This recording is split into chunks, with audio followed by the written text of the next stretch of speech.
Hey guys, it's Ian here. I just wanted to talk about some of my fears for SHTF.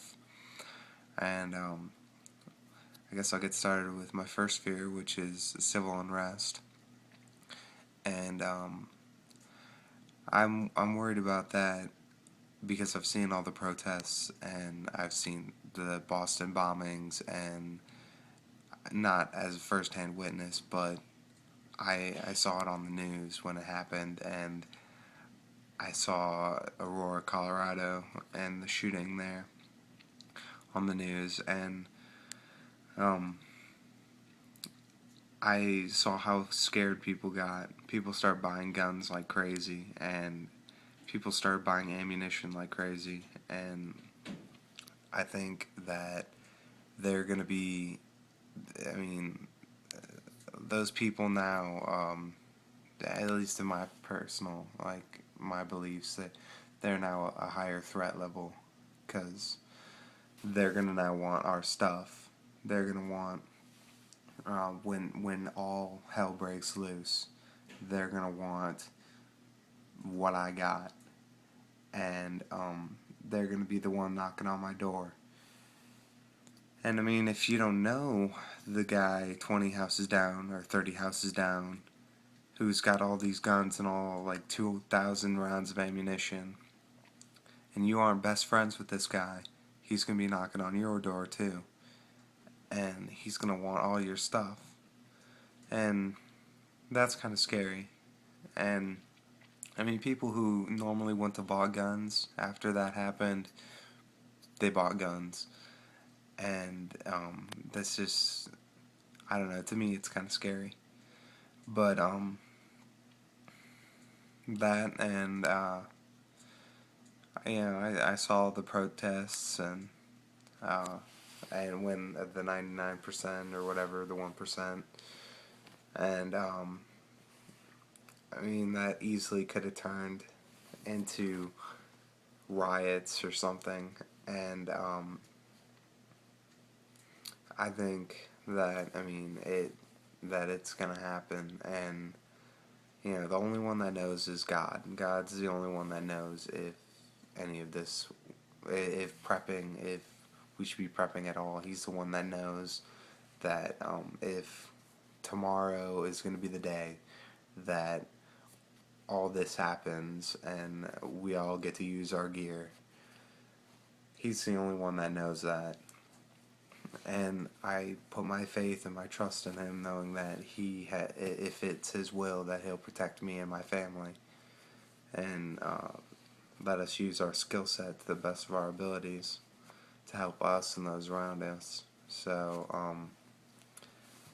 that's another thing for your bug out bag that I didn't show in my other videos. I carry a little Bible, and that's always good to have, because most people during situations like that usually tend to turn to God for advice, and so that's always good to have.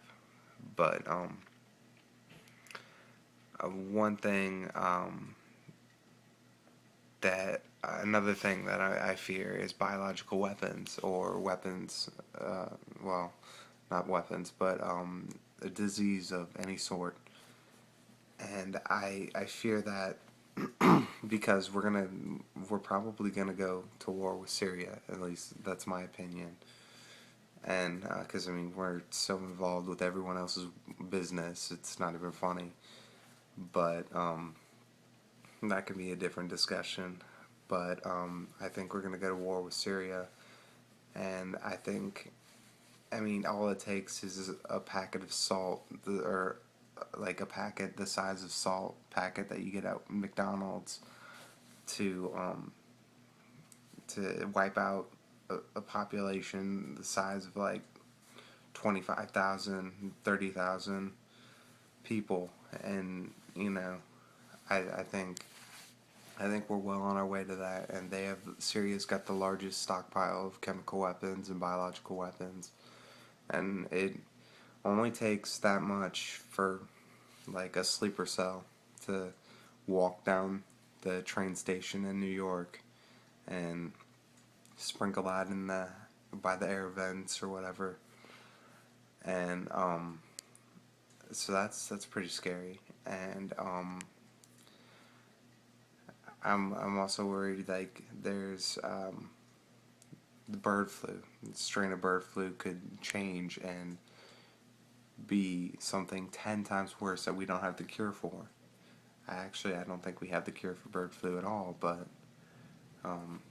that it could multiply into a different disease and it'd be catastrophic.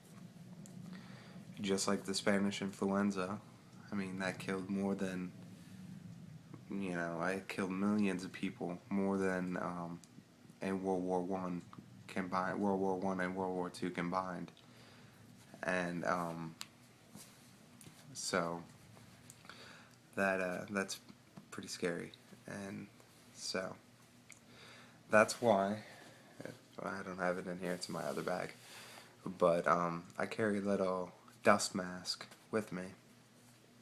Or actually, it's a doctor's mask, but I carry that with me wherever I go, and along with lots of medical supplies. You never know when someone's going to get hurt. Like I mentioned, the Boston bombings, I never know. I might be walking in Cincinnati one day and a bomb blows up and everyone out, a lot of people are hurt, and so I carry some Celox and Israeli pressure bandages. So